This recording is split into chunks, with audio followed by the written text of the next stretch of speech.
শুভেন্দু দাদা, কোথায় আপনি? কোথায়? আপনাকে তো আর কোনো সাড়া শব্দ আপনি দিচ্ছেন না।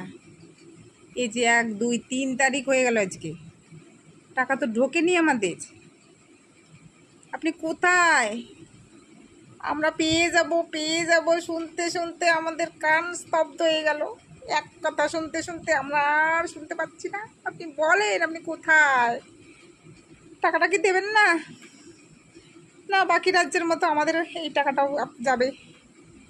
এই যে আমাদের শহরে সম্বল ছিল এই 3,000 টাকা, জানেন? বর পরের বর সেও টাকা দেয় না খরচার, এই টাকাই সম্বল আমাদের ছিল। হ্যাঁ, এই টাকাতে আমরা কত কিছু করছি, ছেলে মেয়ে থেকে শুরু করে আমাদের দুনিয়ার চাহিদা এই সামান্য টাকা দিয়ে মিটাইছি আমরা। এখন এই 3 মাস ধরে আমরা টাকা পাই নাই।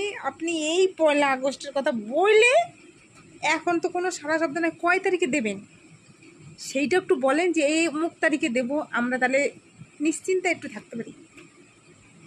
একটু যাইয়ে দেখেন আমার কমেন্ট বক্সে যাইয়ে দেখেন যে কত দিদিরা অভিযোগ জানাচ্ছে। আপনারা দেখেন, এই যে আমি আপনার বিরুদ্ধে কথা করছি, কেন করছি একটু বোঝেন এই কথাটা কোয়ার কারণ কি?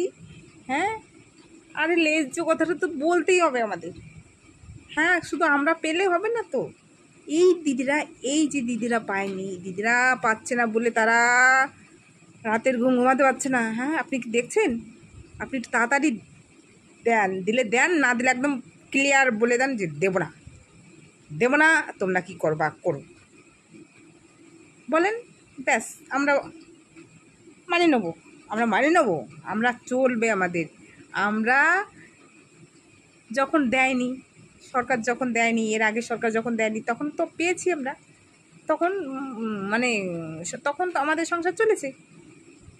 হ্যাঁ, আমাদের হাত খরচা আমরা তখন করিনি, এই বর যা দিয়েছে তাই করেছি। কিন্তু আপনি যে দেবেন না সেটা আপনি ক্লিয়ার বলে দেন যে দেবো না। এই দিদিদের অভিযোগ আর শোনা যাচ্ছে না, আমার কমেন্ট বক্স ভরে গেল অভিযোগে।